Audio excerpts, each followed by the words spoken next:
মৰঙী মৌজাৰ মৰঙী ঐতিহ্য সুৰক্ষা আৰু বিকাশ মঞ্চ এই অনুষ্ঠানটোত মৰঙী মৌজাৰ বিভিন্ন দল সংগঠনে জন্ম দিয়া এটা অনুষ্ঠান।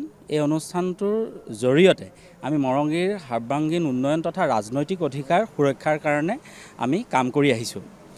শেহতীয়াভাৱে মাননীয় মুখ্যমন্ত্ৰী হিমন্ত বিশ্ব শৰ্মা ডাঙৰীয়াই যি খুমটাই সমজিলা ঘোষণা কৰিলে, এই ক্ষেত্ৰত দেখা গৈছে যে দীঘলীয়া সময়ৰ পৰা আমি মৰঙী ঐতিহ্য সুৰক্ষা আৰু বিকাশ মঞ্চৰ জৰিয়তে মৰঙীবাসী ৰাইজে এইটো দাবী উত্থাপন কৰি আহিছিলোঁ যে আমাক যিহেতু মৰঙী আৰু খুমটাই বিধানসভা সমষ্টি হিচাপে আমাক পৰিচয় যিহেতু আমাক প্ৰদান নকৰিলে, গতিকে আমাক যাতে মৰঙী মৌজাত আমাক যাতে জিলাৰ যিটো সদৰ, সেই সদৰ যাতে স্থাপন কৰে, তাৰ দীঘলীয়া দাবী আমি উত্থাপন কৰি আহিছিলোঁ।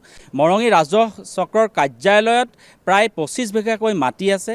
এই কাষতে আমাৰ মৰঙী উন্নয়ন খণ্ডটো আছে আৰু আমাৰ গোলাঘাট গোটেই সমগ্ৰ উজনি অসমৰ ভিতৰত এই মৰঙী ৰাজহ চক্ৰটোতে আচলতে সৰ্বাধিক ৰাজহ সংগ্ৰহিত হয়।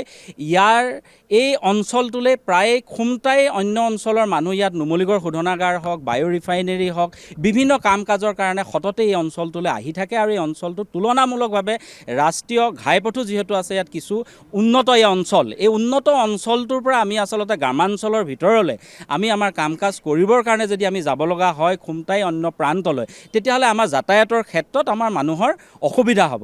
আৰু আমি এই কথাটো আমি বিচাৰিছোঁ যে খুমটাই ৰাইজৰো যাতে এই ক্ষেত্ৰত অসুবিধা নহয়। যদিহে মৰঙী সমষ্টি প্ৰদান কৰিলেহেঁতেন তেতিয়াহ'লে এই সমস্যা নহ'লহেঁতেন। যিহেতু মৰঙী সমষ্টি গঠন কৰিবৰ কাৰণে আমি মৰঙীৰ ৰাইজে দীঘলীয়া সময় দাবী উত্থাপন কৰি আহিছোঁ। যি পৰ্যন্তলৈকে মৰঙীক বিধানসভা সমষ্টি আচলতে মৰ্যাদা প্ৰদান নকৰে, সেই পৰ্যন্তলৈকে আচলতে জিলাৰ কাৰ্যালয়ৰ পৰাই হওক, ৰাইজৰ সুবিধা হোৱাকৈ যাতে সদৰ তাৰ পৰাই কাম কাজ কৰি আমি আহ্বান জনাইছোঁ। আৰু যদিহে মৰঙী খুমটাই একেলগে থকা সময়ত এই খুমটাই বিধানসভা সমষ্টিৰ যদি সদৰ যদি খুমটাই অন্য প্ৰান্তত যদি মৰঙীৰ বাহিৰে অন্য প্ৰান্তত যদি স্থাপন কৰে, তেতিয়াহ'লে মৰঙী ৰাইজ কিন্তু ক্ষান্ত নাথাকিব। দীঘলীয়া সময় বঞ্চনাৰ বিৰুদ্ধে যোৱা সময়ছোৱাতো এই মৰঙী ৰাইজ ৰাজপথলৈ ওলাই আহিছিলে, পথসভা কৰিছিলে, মানৱ শৃংখল কৰিছিলে, গণতান্ত্ৰিক আন্দোলন কৰিছিলে। গতিকে অনাগত সময়ত আমি তীব্ৰ গণতান্ত্ৰিক আন্দোলনৰ জৰিয়তে মৰঙীৰ স্বাভিমান ৰক্ষাৰ কাৰণে আমি প্ৰতিশ্ৰুতিবদ্ধ।